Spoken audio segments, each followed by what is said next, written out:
Europarty. Donc c'est un jeu de rôle incroyable dans lequel nous allons essayer de créer une loi européenne, en plus sur la politique agricole commune, vraiment un vrai programme incroyable. Donc constitution d'une loi, et nous avons autour de la table nos invités et nos animateurs qui vont incarner des députés pour de faux, d'accord, mais on va faire comme si c'était pour de vrai, le temps d'une émission.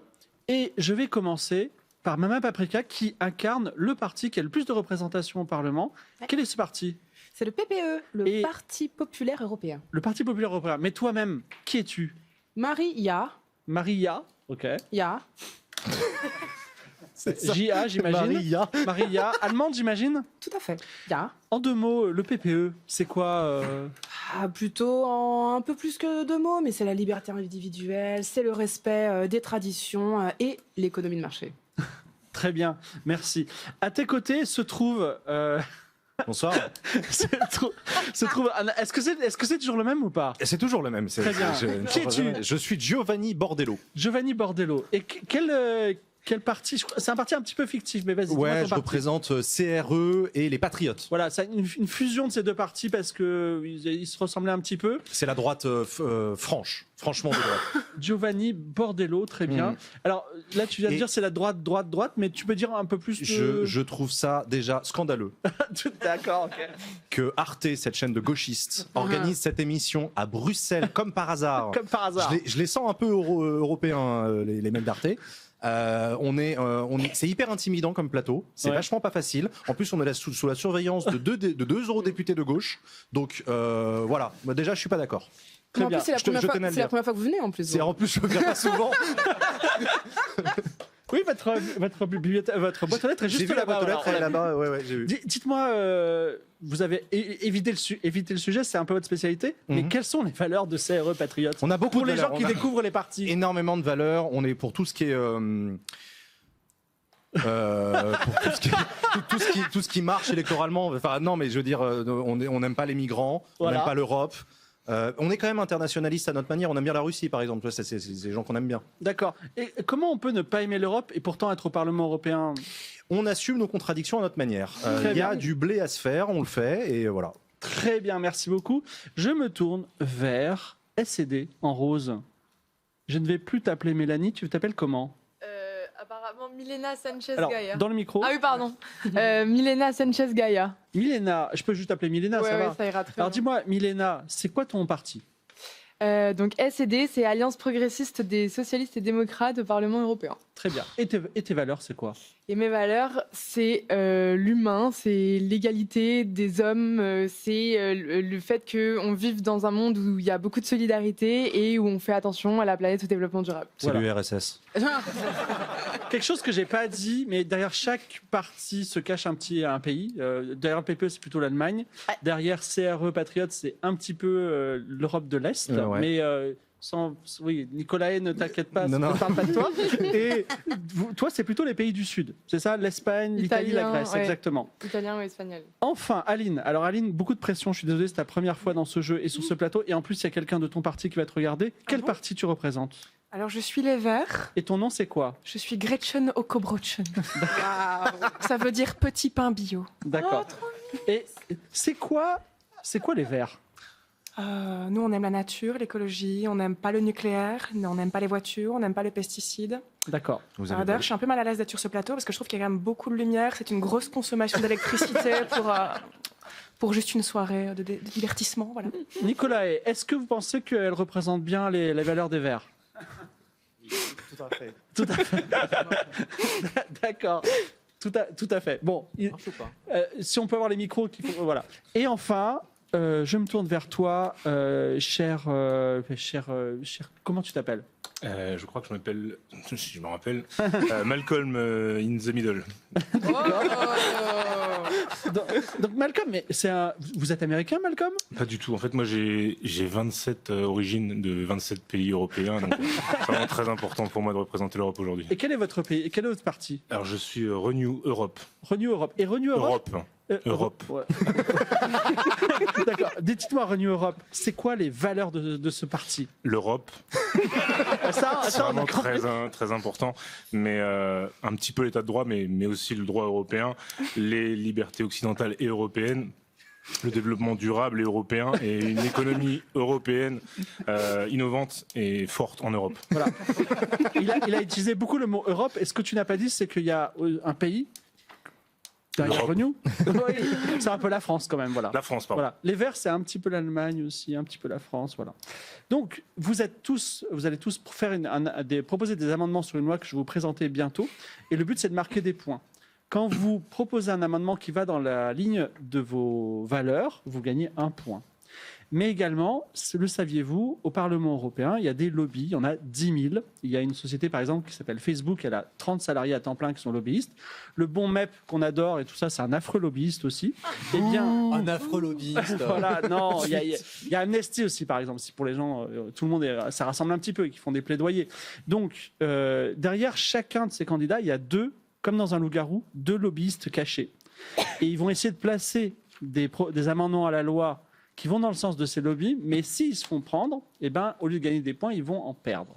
Voilà, donc à vous de bien proposer des choses qui sont un petit peu anglais et cachées. Mais attends, ils sont où les lobbies? Eh bien, dans ta fiche, tu as un tableau avec 5 lignes. C'est les 2 derniers. 3 valeurs. Oui, c'est vrai, ça autant pour moi. Exactement. C'est fini les petits papiers. Hein. Voilà. Ah oui, ça fait déjà 3-4 émissions. Mais vous venez jamais, hein, donc... Je viens jamais au Parlement, je sais pas comment ça marche. Et pour la culture générale, quand une loi européenne, on va dire, est finalisée, on la soumet à des pays qui sont dans le public et les pays vont retoquer la loi sur certains points et on fera ça le moment venu. Mais parlons tout de suite de la loi. Donc c'est une loi un petit peu à la fois vague et très importante. C'est la politique agricole commune 2.0. Pourquoi ? La politique agricole commune, elle subventionne, elle accompagne, elle transforme l'agriculture en Europe. C'est le socle de l'action parlementaire depuis très longtemps. Elle comprend 1/3 de son budget. Cependant, le monde change. Réchauffement climatique, droits de douane, l'autonomie alimentaire comme outil militaire, débat sur les OGM. On parle aussi d'IA, c'est un nouvel outil qui fonctionne partout, y compris dans l'agriculture. Donc, il est temps de rénover la politique agricole commune. Pourquoi ? Peut-être certains d'entre vous veulent diminuer ce budget pour en faire autre chose, ou peut-être veulent l'augmenter parce que c'est extrêmement important. Donc, l'idée, c'est de modifier la politique agricole commune, créer une nouvelle politique agricole commune, et vous allez, chacun d'entre vous, rassurez-vous, les plus expérimentés vont commencer d'abord, chacun va proposer un amendement. Vous verrez comment ça fonctionne. La seule règle, c'est que quand quelqu'un propose un amendement, vous pouvez le temporiser, vous pouvez dire « pas si important, on va baisser un petit peu », mais vous ne pouvez pas l'annuler. Vous ne pouvez pas dire « je refuse qu'il passe ça ». Donc, parce qu'on est dans une logique de compromis. Et c'est toujours la tradition. Je me tourne vers toi, Giovanni. Qu'est-ce qui te... Je suis pas le plus expérimenté. Quelle modification voudrais-tu apporter à la politique agricole commune ? Beaucoup de choses. Est-ce que tu es embarrassé ? Tu veux que je passe directement au... Non. Qui a dit que j'étais pas embarrassée, moi? La droite molle, ça va. Moi je pense qu'il faut mettre en place un patriotisme alimentaire en Europe. D'accord. Ok. Et voilà. Ça fonctionnerait comment ? Les Européens doivent manger européen. C'est fini toutes ces histoires de sushi, de kebab, de machin, etc. Donc un sushi fait avec du riz européen et un poisson européen, c'est pas accepté. Non, si ça c'est accepté. Ah. Ça, on peut. Au titre de l'exception culturelle. Donc on n'importe plus rien. On n'importe plus rien de nulle part. On doit être autosuffisant en termes de nourriture. Plus d'importation agricole du tout. Plus d'importation agricole du tout. Beaucoup d'exportation par contre. Alors, ça on a, voilà. Alors, question, que se passe-t-il pour des pays ou des secteurs qui ont besoin de l'importation aujourd'hui ? Qui a besoin d'importation, on peut produire chez nous ? Par exemple, le soja. Tout ce qui est à base de soja. On arrête de manger du soja ? On arrête de manger du soja. Bah, oui. Mais que faites-vous des entreprises européennes qui font des produits transformés pour les Européens à base de soja importé ? Eh ben, elles vont changer les produits transformés qu'elles fabriquent. Elles vont se mettre à fabriquer des trucs made in Europe. D'accord. Ok. Il n'y a pas d'accompagnement financier pour ces entreprises ? Non, mais faut pas déconner. Enfin, D'accord, ok, très bien. Mais...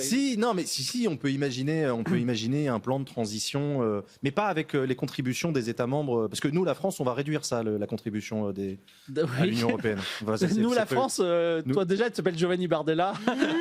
Oui, mais... Bardello. Disons que je suis promis à un grand avenir, donc voilà. D'accord, très bien. Eh bien, c'est noté en tout cas, patriotisme européen. Donc cette nouvelle politique agricole commune commence sur les chapeaux de roue, puisqu'on arrête totalement l'importation de produits agricoles de l'étranger, quitte à mourir de faim. Ouais.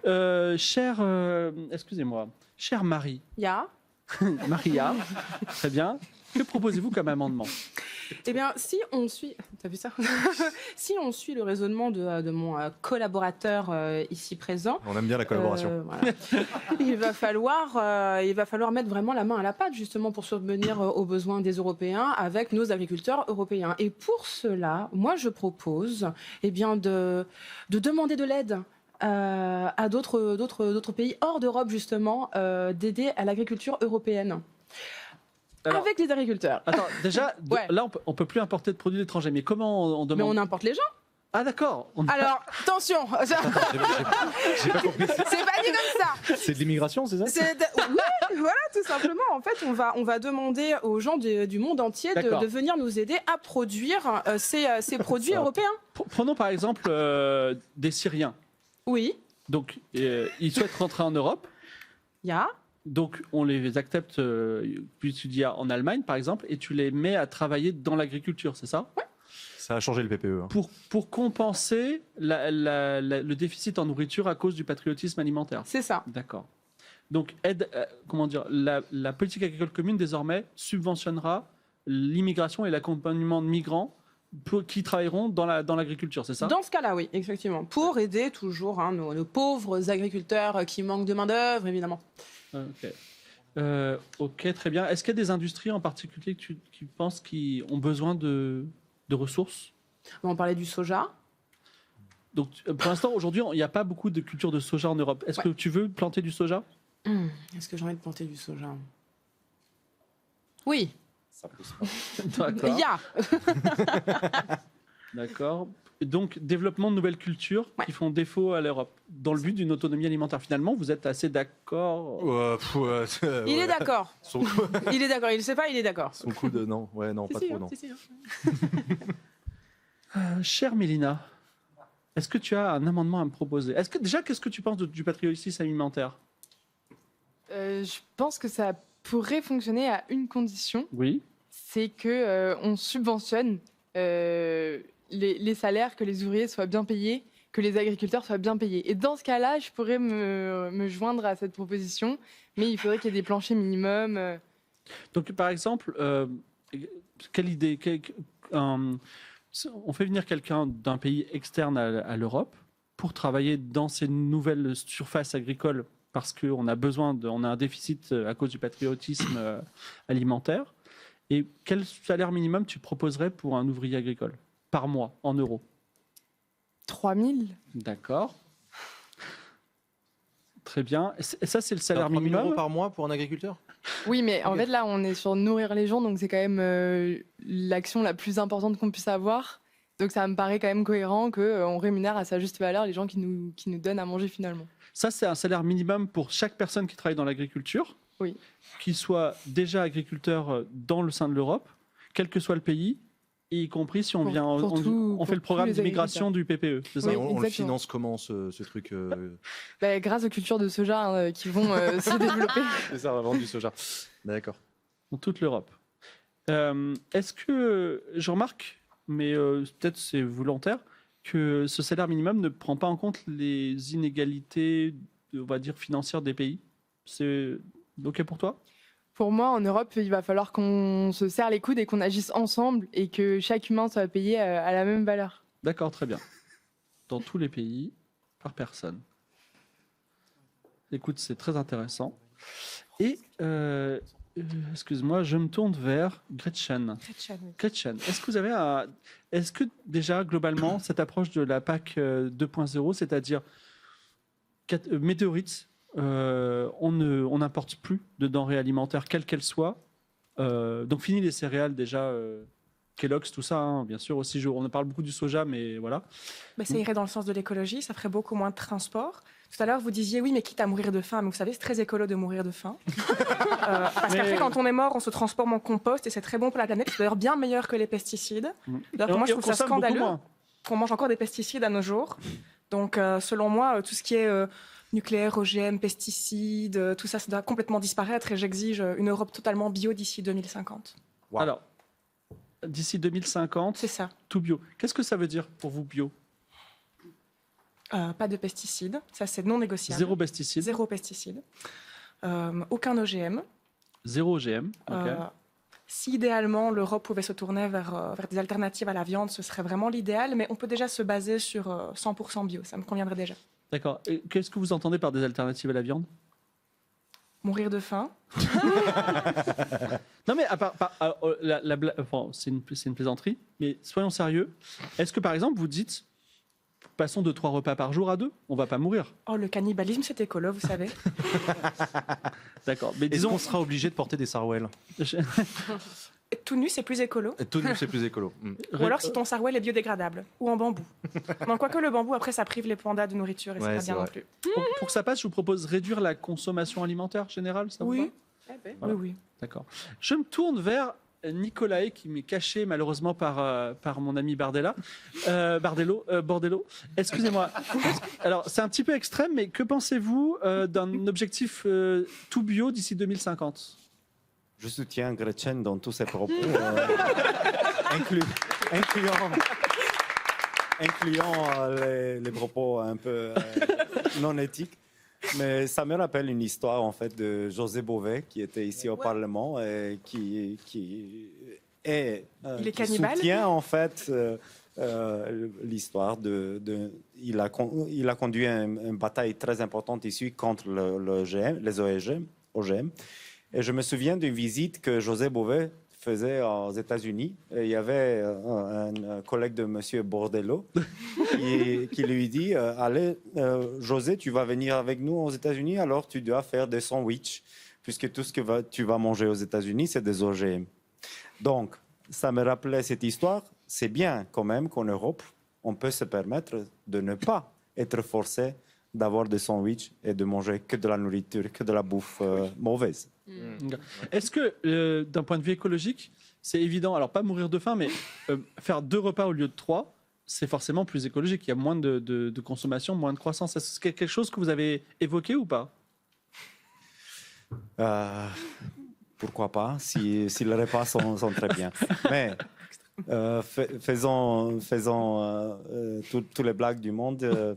C'est important que quand même, on est conscient qu'en Europe, on ne produit pas de soja.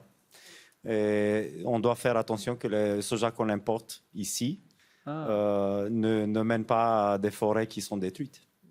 Très bien. Ça, c'était pas trop dit, mais peut-être pour le deuxième round, tu pourras dire que l'agriculture ne doit pas nuire aux forêts. On en parlera tout à l'heure. Je me tourne vers mon ami Malcolm, l'intrigant multi-européen de Renew. Et alors déjà, le patriotisme européen, puisque vous avez l'Europe dans le sang, ça vous va? On en est encore là. On parle de compromis dans un hémicycle qui est complètement divisé, des extrêmes de chaque côté, alors que nous, on est là pour proposer un en même temps, un projet européen. Et je trouve que les idées n'ont aucun sens. Aucun d'entre eux ne veut travailler l'un avec l'autre. Et les propositions entre nos amis écolos et nos amis d'extrême droite sont totalement irréalisables. Donc nous, chez Renew, on a vraiment la possibilité de proposer un projet beaucoup plus intéressant pour l'Europe. Vous avez un projet incroyable et vous êtes sur le point de me le dire. Ouais. Exactement. Marie est suspendue à vos lèvres. Pour servir l'Europe, nous autres Français, nous avons décidé de pouvoir être moteurs, ce qui est le cas. C'est marrant parce que tu viens de dire nous autres Français. Hein, genre, le petit lapsus, mais vas-y, oui. J'y arrive. La PAC a été quand même fondée à la base pour nous autres, Français, Européens. Et donc je considère qu'aujourd'hui, il faut qu'on rende à la France ce qu'elle a apporté à l'Europe. Et pour rendre encore plus à l'Europe derrière, je considère qu'aujourd'hui, tous les pays européens doivent augmenter leur cotisation de 20% sur leurs taxes pour la PAC, pour redistribuer la totalité à la France pendant les 15 prochaines années, pour qu'on soit moteur et qu'on aille montrer comment ça fonctionne, notamment avec les nouvelles technologies, parce qu'on est quand même des gens qui sont... on est en 2025, on est un peuple moteur. Montre-le au reste du monde pour ne pas se faire avoir par les Asiatiques ou les Chinois ou les autres, les Américains. Les autres Asiatiques. Et donc en fait, tout ce savoir que l'Europe va nous donner, prêter pendant les 15-20 prochaines années sera rendu, dupliqué même, à la suite de toute cette expérience qui sera donnée à la France, pour l'Europe. Alors, pour l'Europe. Je vais le redire dans des termes plus politiquement corrects. Faisons de la France un laboratoire agricole. En récupérant les aides, par contre, c'est important. C'est déjà le cas, mais... Plus. D'accord, mais j'ai noté les plus 20%. Et sur la fin de votre discours humaniste, si la France fait des découvertes agricoles extraordinaires, est-ce que, ou la France ou / l'Europe, Est-ce qu'elles vont en faire don à l'humanité? Elles Ou les est-ce qu'elles vont vendront à breveter moindre coût. Donc un brevet, c'est ça? Ça sera beaucoup plus cher pour les non-européens. Ah oui, d'accord. Parce que même pour les pays européens, vous allez les faire payer alors qu'eux, ils ont cotisé à 20%. C'est un prix d'ami. Enfin, c'est vraiment. On est dans le. Mais ils sont pas tous là depuis le début. Vous pouvez pas là. faire une loi pour la France. Mais pour l'Europe. Pour l'Europe. Bon, je me tourne vers Marie-Pierre. Qu'est-ce que vous pensez de tout ça? Non, pas Marie-Pierre qui est là-bas. De Renew. Il y a des gens qui ont un vrai métier ici, tu sais. Qu'est-ce qu'on en pense? Alors, Est-ce que je vais faire carton plein demain chez Renew comme ça? Non, mais déjà, est-ce que la première idée qui est d'augmenter, est-ce que ce serait raisonnable d'augmenter la cotisation de tous les pays à la politique agricole commune? En tout cas, c'est effectivement essentiel parce qu'au moment où on parle de souveraineté, matin, midi et soir, la question de la souveraineté alimentaire qui a été soulignée de différentes façons par tout le monde, elle est extrêmement importante. Et la vocation première de l'Union européenne, c'était effectivement d'avoir cette politique commune pour nourrir les Européens. Donc oui. Après, malheureusement, quand on rentre dans nos débats, la réalité de nos débats au Parlement européen, tout le monde voudrait augmenter des budgets, mais au final, on voit bien que c'est très compliqué. Donc, chez Renew, malheureusement, moi, mes collègues non français sont pas vraiment pour augmenter les budgets. D'accord. Et faire de la France, mais ça pourrait être l'Europe, mais localisé avec un centre de gravité français, faire de certains endroits de l'Europe un laboratoire d'innovation agricole, c'est quelque chose qui est... Ça, complètement. C'est vrai que dans la famille Renew, donc libéral-démocrate, c'est vrai que la question de l'innovation, la question de justement penser le futur de l'agriculture à l'heure du défi du changement climatique et à l'heure où il faut...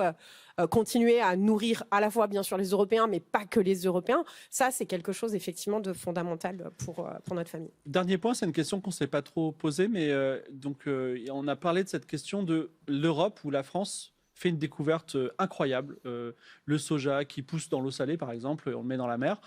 Est-ce que c'est quelque chose qu'on donne à l'humanité et l'Amérique ou l'Afrique peut le faire, ou est-ce qu'on le brevette et on le vend? On a eu ces débats-là et cet exemple au moment du vaccin du Covid, où justement, et il y a eu des débats, ça a traversé un peu tous les groupes politiques, où justement on a dit qu'une fois qu'il y avait eu ces découvertes-là, ça devait être accessible à pas que les Européens, mais bien évidemment en dehors des Européens. Donc oui, c'est fondamental. Mais c'est une décision qui a été prise après un débat. Il y a des gens qui ont peut-être dit... Ah, mais évidemment, mais comme on l'a pu le constater là, tout le monde ne pense pas de la même façon, tout le monde n'a clairement pas la même vision. Mais en tout cas, je pense que par contre, cette volonté de dire que l'Europe doit être aussi, bien sûr au service des Européens, mais plus globalement, c'est un projet fondé sur des valeurs humanistes et qui doit aussi contribuer à ça dans le monde, c'est partagé dans différents groupes politiques. Alors, c'est vrai, plus dans certaines parties de l'hémicycle que je vais d'autres. vous montrer mais votre collègue des Verts, par exemple. Voilà, mais oui. D'accord. Merci beaucoup, Marie-Pierre. Alors, je résume. On est à la moitié de la constitution de cette loi extraordinaire, la PAC 2. Donc, c'est une PAC fondée sur le patriotisme européen. On n'importe plus rien, plus de produits agricoles transformés. Fini les céréales au matin, fini le soja dans vos bobounes.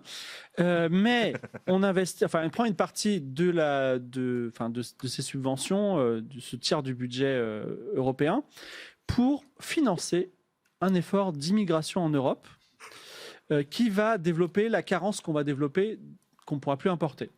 Et d'ailleurs, tous les personnels qui participent à l'effort agricole, qui soient déjà installés ou immigrés, les gens qui n'ont pas d'emploi et qui ont envie de gagner 3 000 € par mois, au plancher, ça peut monter plus haut, eh bien, ils pourront travailler en Europe puisque c'est le seuil fixé par SED. Et j'ai perdu mon stylo, mais c'est pas grave, j'en ai un autre.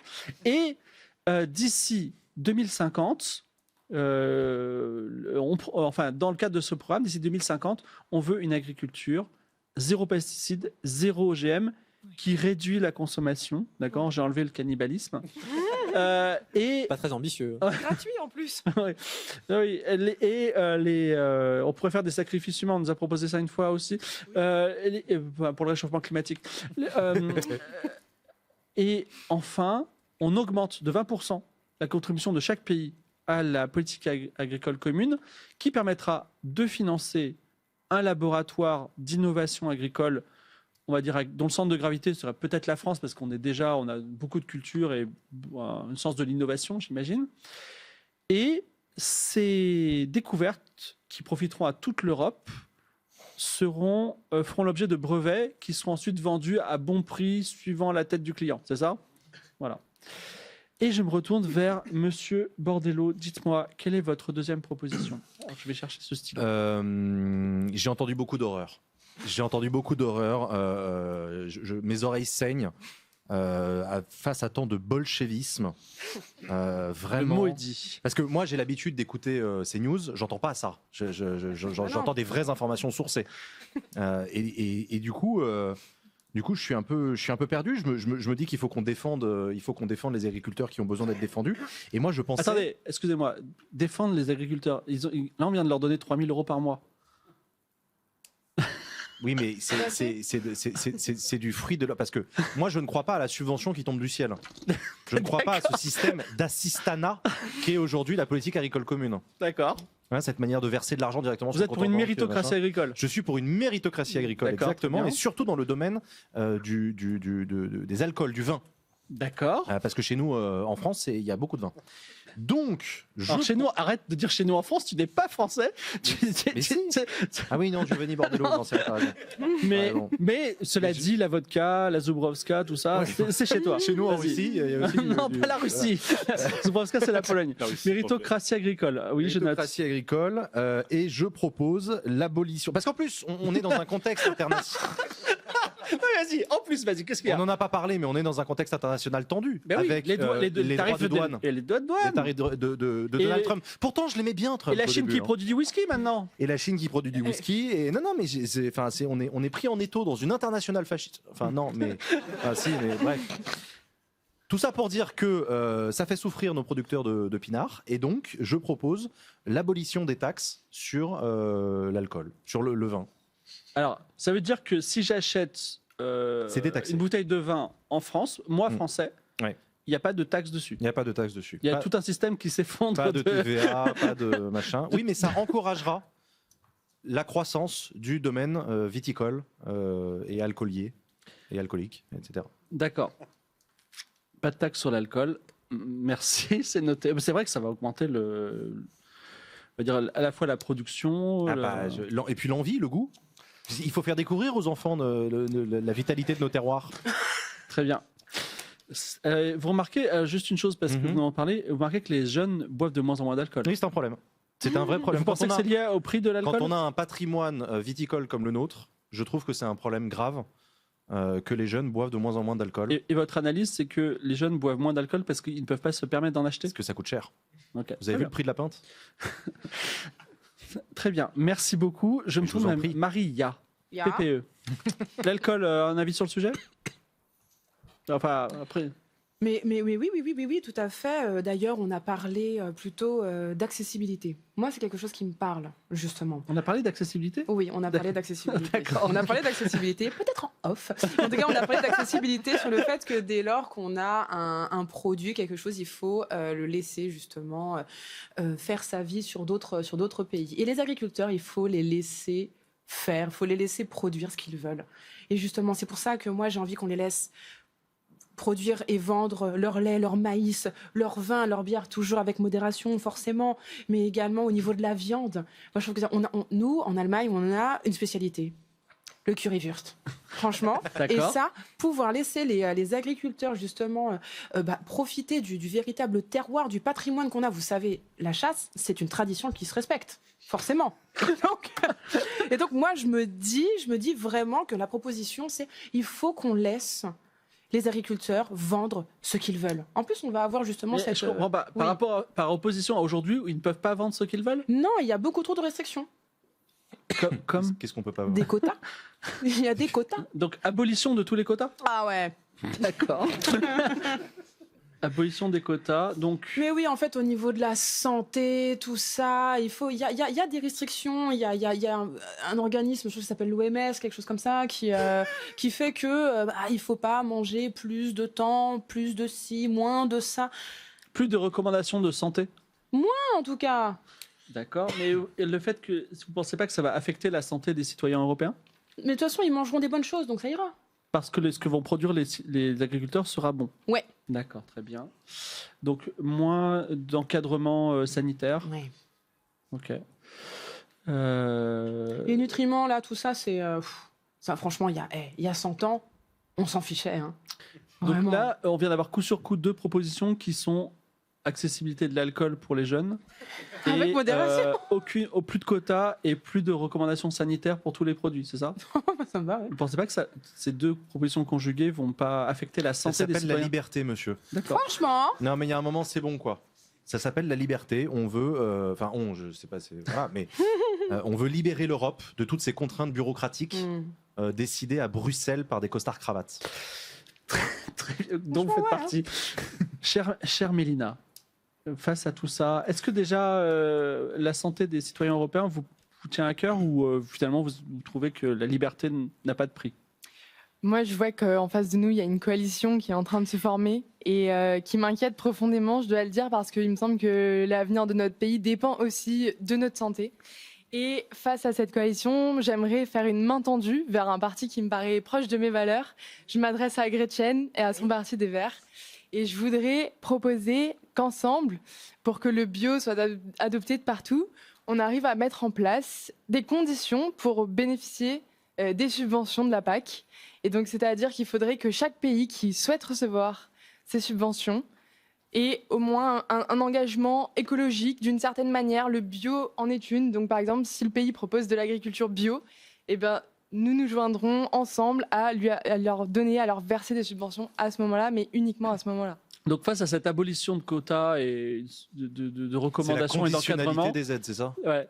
Exactement. D'accord. Donc plus de paperasse pour nos agriculteurs. Non, parce que Plus de bio et de bonne santé pour notre pays, notre Europe, que vous essayez de démonter avec vos lois qui sont mauvaises pour la santé. Mais ce que vous propose SED, qui est assez raisonnable, c'est de dire on vous suit, on abolit les quotas, plus de recommandations de santé, on vous demande juste de vous engager sur une seule politique écologique, une seule.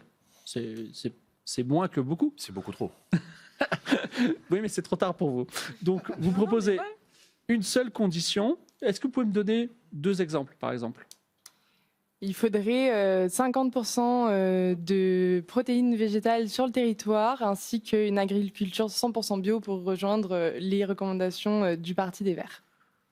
Pour Waouh. obtenir les subventions. Ça, c'est de l'union de la gauche. Ouais. Ça, c'est des exemples, mais ça pourrait être d'autres exemples du style je n'utilise plus d'OGM sur mon territoire. Exactement. Voilà. Merci beaucoup, Mélina. Ok. Je me tourne vers vous, Gretchen. Est-ce que vous avez une recommandation moins sanglante que la dernière fois? Peut-être plus acceptable socialement? Alors, vous parlez de ce qui est sanglant, mais moi je trouve ça absolument aberrant que certains partis se permettent de faire la promotion de l'alcool auprès des jeunes. Alors que les gens soient alcooliques et meurent et souffrent, je m'en fous. Mourir, c'est écolo. Par contre, quand les gens sont alcoolisés, ils roulent plus vite sur l'autoroute et ça pollue énormément. Bah, ils ont encore le droit. Donc moi, je serais plutôt d'avis qu'on taxe l'alcool justement pour financer la PAC. Et d'ailleurs, sur ce point-là, je pense que je peux m'entendre avec ma consoeur qui proposait 3 000 € de revenu minimum pour les agriculteurs. Moi, je serais d'avis que ce soit pour les petits agriculteurs. Les multinationales ont déjà bien assez d'argent comme ça. Donc moi, je serais d'accord avec ma consoeur qui, en plus, voudrait mettre On peut s'allier. Oui, qui voudrait mettre des conditions. Et pour moi, cette condition serait que ce soit des petites agricultures assez locales, assez familiales, bio, bien évidemment bio. Alors, Et voilà. d'accord. Je peux pas garder. Alors, vous avez fait 2 propositions. Vous avez dit je propose de retaxer l'alcool. Taxer l'alcool pour Et- verser 3 000 € aux petits agriculteurs. Mais là, ils avaient déjà 3 000 € de base. Vous leur donnez 3 000 € de plus? Mais il faut bien le trouver quelque part, l'argent. Non, ce sont ces 3 000 € là. Non, mais l'argent, on le trouvera. Nous faisons une fusion de... C'est une grande phrase en Europe. Ouais, t'inquiète. Non, mais l'argent, on le trouvera. Ok.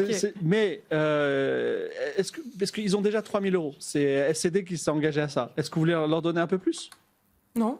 D'accord. Donc, moi, j'ai 2 problèmes avec votre proposition, mais on peut revenir vers vous dans un deuxième temps. C'est que je ne peux pas remettre des taxes, puisque lui, il les a enlevés. Donc, D'accord. vous pouvez dire, on les remet, mais si c'est de l'alcool, sans alcool, par exemple. Tu vois, je sais Oui. Tant que les gens ne roulent pas trop vite sur l'autoroute, ça me convient. pas. Donc, S'ils souffrent d'addiction, qu'ils meurent, pas mon problème. est-ce que, par exemple, on pourrait dire que les produits alcoolisés en France, il n'est que 1% de taux d'alcool? Est-ce que ça vous irait? S'il est taxé? Alors, il ne sera pas taxé, justement, mais on réduit l'alcool. Non, mais dans ce cas-là, je m'en tape. Ma priorité, ce sera alors que les petits agriculteurs soient mieux payés. Pour être bio. Donc, pour les petits agriculteurs, on leur donne un peu plus que 3 000, ça vous va? Oui, pourquoi pas. Alors, on fait Peut-être quoi 4 000 pour les 4 000, petits 5 000 et 4 000 pour les gros. Non, 4 Ou le contraire. Là, vous avez dit 4 000 pour les deux. Donc, 3 000 pour les gros agriculteurs ok. et 10 000 pour les petits agriculteurs pour soutenir les commerces locaux. 10 000 pour les petits. Eh bien, N'empêche que je note que c'est les écolos qui parlent d'autoroute. Hein. Alors qu'à cause d'eux, on peut plus en construire nulle part. on va enfin avoir des agriculteurs Bande de qui vont zadistes. adorer l'Europe. Exactement. Alors, je reviens vers Nicolae. Dites-moi, alors, les verres et l'alcool, on peut en parler? Très drôle ça. La consommation d'alcool chez les Verts, on en parle. En fait, je remarque que tous les propos visent la France, alors qu'en Roumanie, on ne connaît pas l'alcool, on ne connaît pas l'agriculture, on ne connaît pas tout. Mais oui, sans blague, non, on n'est pas contre l'alcool, pas du tout. Ok. Mais je soutiens Gretchen dans tous ses propos en ce qui concerne rouler trop vite sur l'autoroute, faire tout ce qui est mal à la planète. Oui. Et je pense que la santé doit nous concerner tous, non? C'est important aussi que les gens vivent plus que la moyenne qui est en train de baisser. Oui. Pour la première fois dans l'histoire récente de l'humanité. L'espérance de vie baisse, c'est ça? Oui, dans les pays occidentaux, et ça, c'est dû aux propos de M. Bardella, là, qui soutient la destruction de tout ce qui est la civilisation européenne, qui est un grand gagne de tout ce qu'on a fait dans les dernières 80 années. Donc, vous n'êtes pas contre l'alcool chez les Verts? Vous n'êtes pas contre l'alcool On chez les est Verts? très pour l'alcool. Ah, vous êtes pour l'alcool? Si tu savais. En tant qu'industrie, c'est ça? En tant qu'exportation? En tant que préférence. D'accord, très bien. Et cette histoire de salaire minimum pour les agriculteurs, est-ce que c'est quelque chose qui vous parle ou c'est quelque chose qui ne concerne pas trop les Verts? C'est une chose très importante, puisque surtout les circuits courts, alors avoir la nourriture, la bouffe, très proche de nous, manger en saison, manger de bonne qualité, c'est aussi une grande partie de la vie, non? C'est important pour nous tous. Contrairement à ce que vous soutenez là sur la droite, vous êtes très grands amis des importations chinoises, des importations de très loin, de la qualité très, très mauvaise de la nourriture. Alors, d'un côté, vous soutenez les terroirs, mais d'un autre, vous vous en foutez de ça. Non, je suis pas d'accord. On défend nos terroirs. Très Et bien, on défend merci. aussi les terroirs chinois. Malcolm, enfin, allez-y. C'est pas pour rien que je passe en dernier quand même, hein, parce que je me retrouve entre des utopistes bisounours gauchos d'un côté, de l'autre côté des alcooliques qui veulent faire boire des enfants. On est vraiment sur deux extrêmes absolus, et il faut toujours qu'on arrive à la fin sur la voie de la raison, que j'aimerais apporter aujourd'hui avec des solutions, parce qu'on n'a rien entendu en fait depuis tout à l'heure. L'Europe. Il commence par l'Europe, il termine par la France. Et notamment la Roumanie, sans aller chercher des voies ailleurs. Est-ce que vous savez le nombre d'animaux qui vivent dans ces pays-là et qui sont souvent, on parlait de voitures, écrasés par des bagnoles en rentrant de soirée avec de l'alcool? Les hérissons, par exemple? Et qui ne sont pas mangés. Moi, je suis Les pour. grenouilles, les hérissons ou plutôt le renard? Un peu tout. Les hérissons sont très sympas, mais on va pas mettre le lien entre les hérissons et la Roumanie, sinon on part dans quelque chose que je ne contrôlerai pas. Non. Mais on parlait tout à l'heure des 20% d'économie sur la PAC. Moi, je propose qu'on réduise le nombre d'éleveurs en quantité qui existent dans nos pays européens, On va les manger et qu'on profite justement de cette baisse pour pouvoir manger les animaux qui sont disponibles directement. Donc, privilégions notamment la pêche sur nos littoraux qui sont Il n'y a hyper pas des problèmes sanitaires à manger un sanglier renversé par une voiture? Si vous le mangez cru, oui. Mais s'il est froid, dans un frigo, normalement, ça passe. Donc c'est quoi? C'est une sorte de droit médiéval de ramassage d'animaux? Du tout. Non, je pense qu'il faut vraiment quand même que ça soit ciblé. Créons des laboratoires de transformation pour le gibier, notamment, ou pour le poisson. Mais c'est une aberration, par exemple. Genre, je peux pas toujours prendre l'exemple de la Roumanie parce que je ne fais que de parler de la Roumanie depuis tout à l'heure. Mais si on prend la Sologne qui se trouve en France, pays que je connais très bien par hasard, c'est un des départements où il y a le plus de gibier de France. Et on élève des cochons. Ok, ce que je comprends, c'est on arrête. J'ai rien compris à ce Non mais qu'il en dit, fait, le monsieur. on arrête les élevages Ouais. et les forêts sont les nouveaux centres d'élevage. Non, on arrête les élevages dans les zones qui sont capables de nous proposer la même nourriture sans avoir besoin d'élevage. D'accord, très bien. Des viviers de sangliers, on va en Sologne, on lance des filets sur les oiseaux, on ramasse les oiseaux dans la nature. On laisse ça à des professionnels. Du coup, il y a les amis de notre ami Bordello, qui connaissent très bien les fusils, sont tout à fait capables aujourd'hui de nous nourrir sur une partie de la population, sur certaines zones, mais pas la totalité. C'est pour ça. Moi, je soutiens les chasseurs. Hein, donc, je suis très bien, d'accord. vous êtes des amis tous les deux des chasseurs. Ah, alors, ouais. je vais rappeler la loi et ensuite je vais me tourner vers les pays pour qu'ils... Ah, excusez-moi, j'ai demandé à Marie-Pierre. Comment dire, l'élevage et Renew, est-ce qu'il y a quelque chose ou pas? Renew soutient ses agriculteurs et soutient effectivement un élevage en Europe. Après, c'est là où on voit, et ça a été fait avec beaucoup de caricatures et de sympathie, sur le fait que Renew, effectivement, sur certains sujets, va être tourné vers les collègues socialistes et verts pour dire qu'il faut, comme pourrait le dire le PPE, il faut maintenir la production et de l'élevage, mais il ne faut pas n'importe quel type d'élevage. Il faut effectivement travailler sur les questions d'innovation, il faut aider les petits agriculteurs.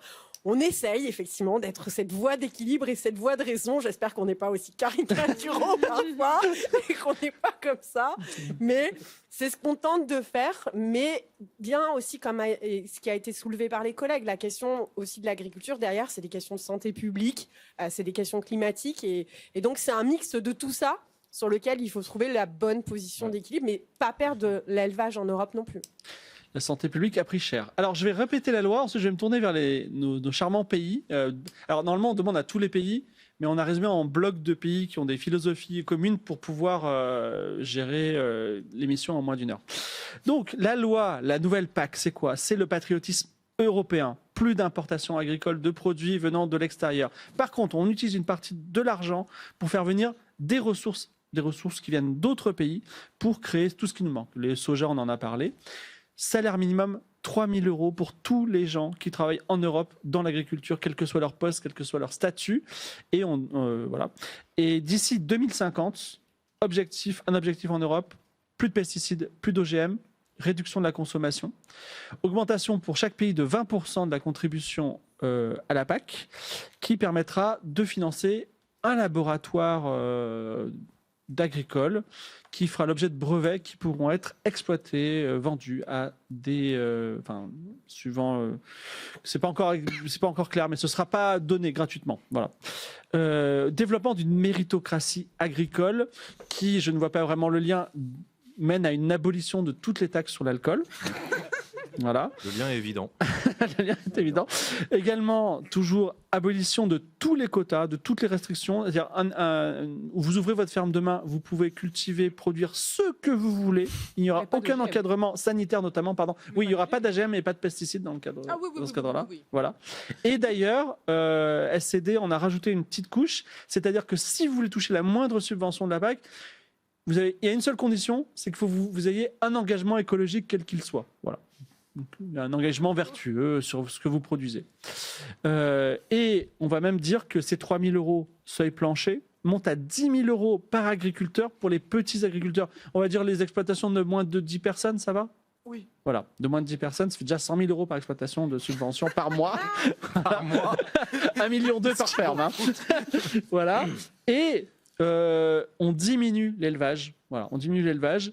Et on crée des laboratoires de transformation du gibier, c'est-à-dire que les animaux maintenant sont en liberté dans la nature et ils meurent parfois, on les récupère, ils sont écrasés parfois, on les récupère et parfois on les ramasse vivants dans la forêt où on les tue et on récupère ce gibier pour le manger. Voilà. Maintenant, je me tourne vers nos 3 pays. On va aller. Alors, je préfère aller de gauche à droite. Voilà, c'est mon petite maniaquerie. Bonjour, monsieur. Qui êtes-vous? Bonjour. Donc moi, je suis du bloc de l'Est et je suis Gisław Jabiński. Et vous venez de quel pays, monsieur? Pologne. Pologne, très bien. Ça s'entend, je pense. Du coup, je représente la Pologne, la Roumanie, la République tchèque, l'Hongrie, la Bulgarie, la Slovaquie, la Croatie, la Lituanie, la Lettonie, la Slovénie et l'Estonie. Évidemment. Et voilà, donc je suis très proche de notre camarade Bordello. Absolument. Et en vrai, nous, ce qu'on propose, c'est un cadre supplémentaire à tous les cadres qui ont été mis. Donc patriotisme, ok, mais pas n'importe lequel. Nous, on veut créer un label chrétien. C'est-à-dire que, du coup, pour l'exportation, nous voulons faire, nous montrer que la chrétienté se fait aussi par la nourriture. Oui. Et du coup, le label ça va s'appeler agri-chrétien.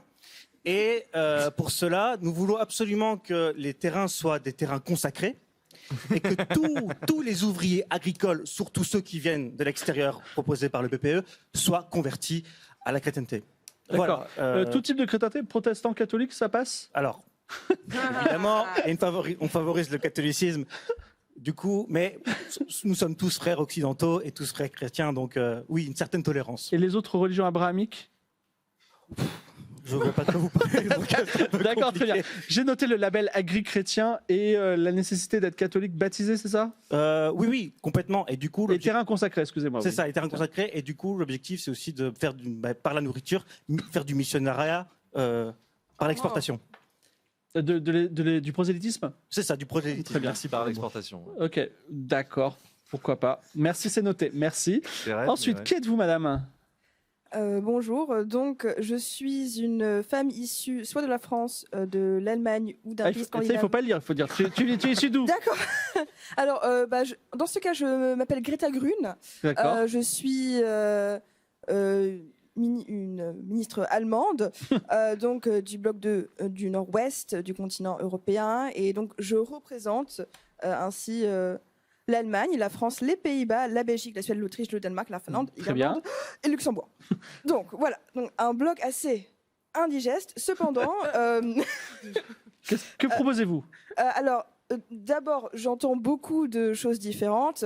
On parle d'alcoolisme, on parle de hérisson, on parle de chrétienté. Qu'est-ce que ça fout là? Je ne sais pas. Cependant, il faut remettre les points sur les i. Il faut prendre le taureau par les cornes, oui. Car en tant qu'écologiste, je pense qu'il faut avoir une vision réaliste de non seulement la souveraineté alimentaire, mais également de la sécurité alimentaire, remettre la santé publique au cœur du débat. C'est mal barré, mais ok. C'est fini, ça, hein. Oui, j'arrive un peu vite, mais après le conseil arrive également en deuxième position. Donc, ouais. Bref. Donc, en effet, je suis je soutiens toute législation qui soutient les agriculteurs, bien sûr, parce que ils sont là pour nourrir nos... Mais que proposez-vous? Je propose alors que justement on aille plus loin dans la restriction des pesticides et qu'on accorde une aide... On est déjà à zéro pesticide d'ici 2050. On accorde également une aide supplémentaire aux agriculteurs qui favorisent une agriculture innovante eux-mêmes, justement parce que c'est eux qui connaissent le terrain, c'est eux qui connaissent les enjeux du secteur. Donc voilà, donc un budget encore plus grand pour... Je regrette d'avoir dit l'argent le trouvera parce que... Donc quoi, 1 000 € de plus par agriculteur, ça va? C'est une prime à l'innovation, quoi. Je pense qu'il faut passer le budget, le pourcentage du budget de l'Union européenne de 30 à 55%. D'accord, 55%. Eh ben... Non mais moi j'ai des thunes de l'argent à récupérer pour la France, pour le laboratoire d'innovation, donc c'est complètement ridicule. Mais Malcolm, vous êtes même pas français, mais bon. Je vous écoute, qui êtes-vous? Merci beaucoup, excusez-moi Gretchen. Merci. Or, bonsoir, je suis Estefanos et je suis grec. Très bien. Je représente le bloc du Sud, donc Italie, Espagne, Grèce, Portugal, Chypre et Malte. Oui. Je suis là ce soir pour proposer principalement deux choses. Oui. Tout d'abord, j'entendais M. Malcolm tout à l'heure dire plus tôt qu'il fallait augmenter de 20% la participation de tous les États à la politique agricole commune. Oui. Je rappelle néanmoins que la PAC jusqu'à présent profite largement à tous les pays qui sont effectivement les plus gros producteurs en Europe. Et nous, pays du Sud étant principalement vivant du tourisme, nous n'en sommes pas bénéficiaires. Donc, plutôt que d'augmenter de 20%, j'estime une réduction de 20% pour nous. Peut-être on garde cette idée de 20% et certains pays sont plus petits, d'autres plus gros. Tout à fait. La France pourrait mettre 30% de plus et l'Italie 5%. Plutôt 20% de moins. Ok. Ça, c'était le premier point. Ouais. Et le deuxième point, c'était de la même façon que il est privilégié aujourd'hui les pays du Nord. De notre côté, que le plafond le seuil ne soit pas à 3 000 et 10 000 euros, mais qu'il soit à 6 000 et 20 000 euros pour nos agriculteurs et nos producteurs, pour pouvoir les inciter justement à produire plus, sachant que voilà, on a également, on va dire, une masse touristique aujourd'hui à nourrir. Il nous faudra bien ça pour mettre ça en place. Merci beaucoup Stéphanos. On va passer de 2 à 2,4 millions par ferme de 10 personnes par an. On trouvera l'argent.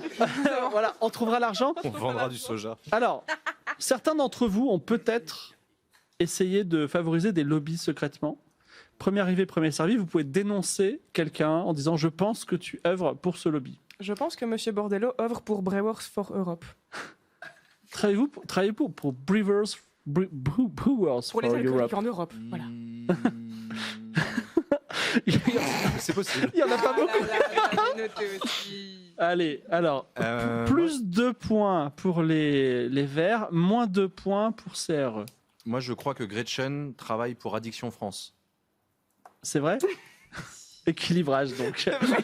Ça, les ennemis lobby. Ensuite, est-ce qu'il y a d'autres dénonciations? Moi, Oui. Je pense que Marie Ya elle travaille pour ILSI.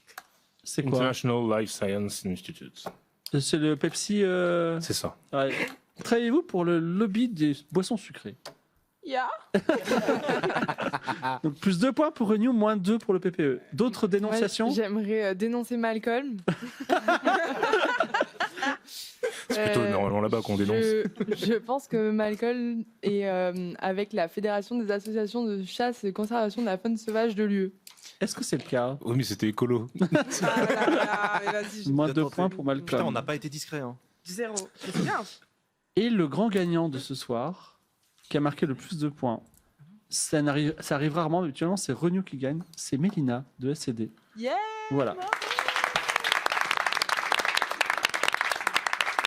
Bien joué. Je vais redonner la parole à Nicolae et Marie-Pierre, si vous voulez intervenir. Qu'est-ce que vous pensez de ce moment, cet exercice? Est-ce que ça allait ou pas? Est-ce que déjà vous avez un peu passé un bon moment? Voilà. Ah, effectivement, beaucoup de plaisir à voir effectivement jouer comment fonctionne le Parlement européen avec vous tous, parce que finalement, ça démontre aussi la difficulté qu'on peut avoir à bâtir ces textes de loi, parce qu'on a des intérêts, des visions, des histoires, des langues différentes. Donc ça me le démontre bien. Et qu'à un moment, comme on le disait au préambule, faut quand même se mettre tous autour de la table, parce qu'on est tous députés européens et on doit trouver des solutions. J'espère qu'on n'est pas parfois... Mais je dois dire que le rôle de Monsieur Bordello était très bien incarné. Vraiment,